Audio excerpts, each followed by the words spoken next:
Hi everyone, and welcome to my channel. Happy Saturday. My name is Mary Lee.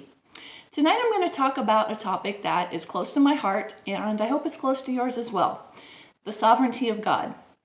See, a problem that I see with a lot of Christians is I think that their theology is affected by science fiction movies and superhero movies.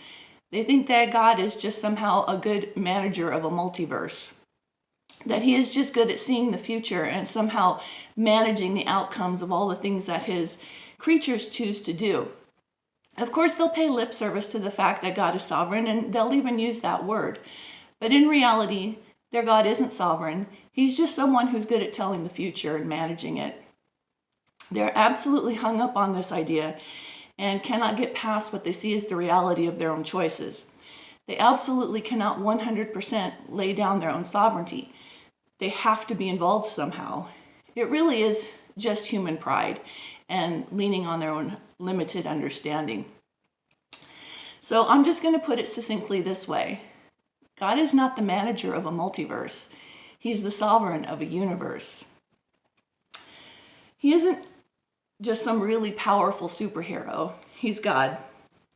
See, we like to speculate and say things like, oh, if I had turned left that day instead of right, I would have met this person, or I wouldn't have met that person, and this would have happened, and that wouldn't have happened. But in reality, our minds can only go so far with that kind of speculation. In reality, we don't really know what would have happened or wouldn't have happened. And the reality is that if we turned left or right that day, it was because we were ordained to. And it's not like God has to now manage all the possible outcomes of what happened because I turned left.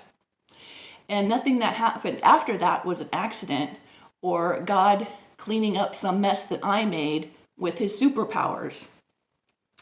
We just like to speculate about those things because it makes us feel a little bit powerful, as if our choices really do affect something, as if we really are sovereign over something. It's even if it's something as minuscule as our own lives, we have to have some power over it. Right about now, I can hear people yelling, well, what about free will? Well, the only being in the universe who truly has free will is God. The unbeliever doesn't. He's a slave to sin. Yes, he can make decisions about what shirt to wear or what to have for breakfast or what city to live in, but the unbeliever lives for himself. The only choice he makes is what sin pleases him the most. Even what might be considered good works or acts of kindness outside of Christ are as filthy rags.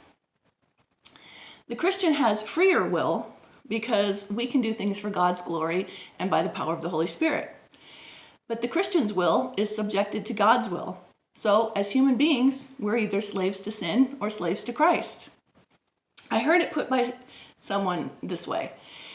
It's as if we're all on a giant cruise ship headed for a destination. We're all living on the ship, and the things we do there matter, and we're responsible for them, but they don't change the destination of the ship. So that's about all I have for tonight. Please let me know what you think. Please give me your opinions and thoughts by dropping a comment below, and don't forget to like and subscribe if you enjoy this. And thank you for watching all the way to the end, and I will see you next week.